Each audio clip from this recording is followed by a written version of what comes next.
Dans cette vidéo, je vais vous montrer comment passer de ça à ça. Salut les vidéastes sous-marins. Aujourd'hui, on va parler des keyframes dans la page Color.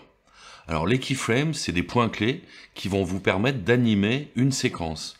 Donc par exemple, aujourd'hui, on va voir comment passer de la couleur au noir et blanc dans une séquence. Alors il n'y a pas vraiment de raison pour faire ça, mais ça pourrait être pour faire une transition ou plein d'autres raisons. Donc on va voir comment faire ça de façon progressive et aussi de façon abrupte. Et puis après, on va voir un deuxième clip, ici, le clip de Requin Renard. Et celui-là, on va essayer de le changer parce qu'en fait, il y a des changements de couleur et surtout de luminosité pendant le clip. Et on va essayer de voir si on peut ajuster ça pour obtenir quelque chose de plus sympa. Allez, c'est parti. Donc on se met sur DaVinci Resolve. On va sur la page Color, et donc ici, on va utiliser les nœuds. Donc déjà, on a un nœud qui est en place, avec lequel j'ai fait une petite correction de couleur, j'ai rajouté un petit peu de bleu, etc. Je pourrais même enlever un tout petit peu de rouge ici dans les hautes lumières, voilà. Et donc on se retrouve avec une image qui est plutôt jolie, mais on veut cette image dire qu'à un moment, on va la passer en noir et blanc. Comme je l'ai dit tout à l'heure, ça peut être pour une transition, ça peut être pour un effet, ça peut être pour quoi que ce soit, ou on pourrait décider d'enlever une couleur pour changer un peu le truc, etc. Bref, au niveau créatif, il y a plein d'options et plein d'idées à avoir avec ça. Donc, en premier lieu, on va faire des nodes. Donc, on va faire Shift S, on va en faire 2, voilà. Et on va prendre le numéro 2, puisque le numéro 3 est déjà utilisé.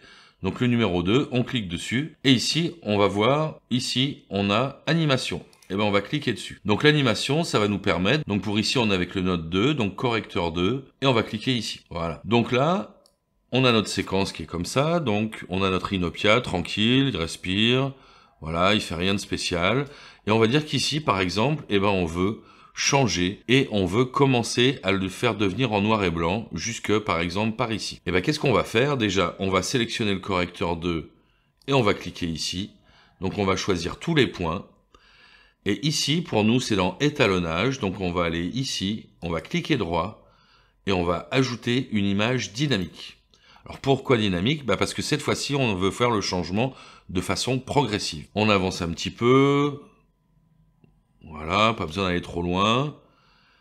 Ici, on n'a même pas besoin de remettre d'image. On va juste changer la saturation. On la met à 0. Et on voit qu'ici, un point clé s'est mis. On voit des petits triangles à gauche et à droite. Ça veut dire qu'il y a une transition qui se fait entre les deux. Alors, on met en lecture et on voit ce que ça donne.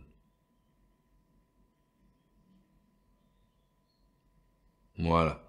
Donc là, on a une transition toute tranquille.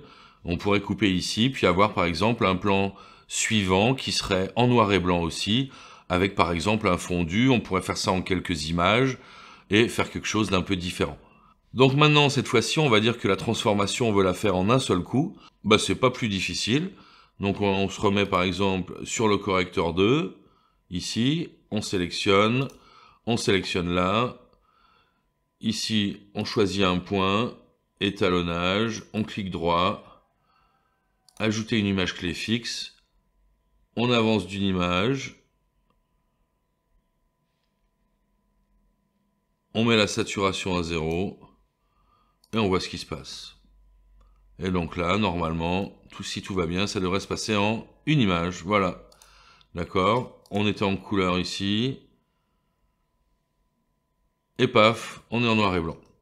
Voilà pour donc la première chose. Donc ça, c'est vraiment si au niveau créatif, on a envie de changer quelque chose, de faire qu'une image passe d'une certaine couleur à une autre, on peut le faire, on peut utiliser tout ce qu'il y a là et tout ce qu'il y a ici. Donc pas mal de choses. Après, on va se mettre ici et là, on va voir notre séquence. Alors pareil, on va faire Shift S plusieurs fois, voilà. Donc là, on n'a pas fait de changement de couleur pour l'instant, il n'y a pas besoin. On se met donc juste sur notre correcteur 1. Et on peut le sélectionner ou pas. Mais ici, on va dire et on peut le sélectionner ici. Paf. On a dit paf. Voilà. Alors là, on avance. Donc, on voit notre séquence. Nos requins renards de Malapascua. Ok, jusque-là, c'est à peu près correct. Et on voit là, de plus en plus, vers la fin, ça devient du n'importe quoi. Alors, qu'est-ce qu'on va faire? On va déterminer à quel endroit on a un problème. Donc là, c'est pas encore trop, mais on voit déjà que la luminosité augmente, vous voyez, sur le haut, par exemple. Donc, on va se mettre ici. Non, encore quelques images avant. Ok, on va dire qu'on va se mettre ici, puisque c'est encore une image correcte. Donc, on va rajouter à étalonnage un point dynamique. Image clé dynamique. Et là, on avance. Et là, on voit qu'on a quand même vraiment un sacré problème. Donc, à cet endroit-là, on va enlever toutes les hautes lumières. Donc, ça fait déjà une petite correction. On va enlever un peu de gain. On pourrait même baisser un peu comme ça. Voilà. Et puis, on a l'impression que c'est devenu un peu tout vert vers le haut, surtout dans les hautes lumières. Donc, on va en enlever. On va enlever un peu de vert ici aussi, pas trop. Et on va encore désaturer un tout petit peu. Le vert, on en va enlever un petit peu moins.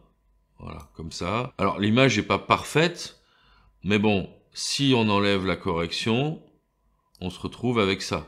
Donc, c'est quand même beaucoup mieux. Et on va voir ce que ça donne au niveau de notre séquence. Donc, on est comme ça, on avance. Et donc ici, toute la séquence est quand même correcte. Alors même si évidemment, tout à la fin, on a quand même vraiment un gros problème. Hein. Alors on change la taille ici. Donc là, on est presque à la fin de notre séquence. On pourrait remettre quelques points clés. Ou alors au contraire, on pourrait dire qu'à partir d'ici, c'est foutu. Et que ça ne sert à rien. Parce que là, je pense pas qu'on puisse arriver à le corriger. Hein, il y a vraiment trop de corrections à faire. D'accord? Donc notre séquence, on pourrait aller ici dans montage et voir à partir de quel moment c'est vraiment trop. Et par exemple ici. Et on pourrait donc Shift, Control, Bracket. Et voilà. Donc on se retrouve avec quelque chose comme ça, qui est quand même bien plus sympa que ce qu'on avait avant.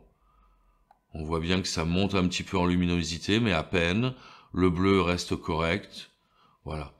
Alors après, on pourrait affiner un petit peu. Hein. On pourrait toujours revenir ici. Dire, bon, là, quand même, c'est toujours un petit peu trop.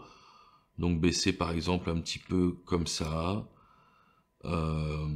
Etc. D'accord? Mais vous avez l'idée. Donc, voilà comment très facilement corriger une séquence. Attention, vous voulez essayer de pas trop mettre de points clés. Même si le changement se fait de façon progressive, le problème c'est que si vous mettez trop de points clés, eh ben, il va y avoir des fluctuations. Donc ça va faire un peu comme du scintillement et ça risque de pas être très joli. Voilà comment faire donc pour corriger une séquence avec des plans qui changent. J'espère que cette vidéo vous a plu. Si c'est le cas, n'hésitez pas.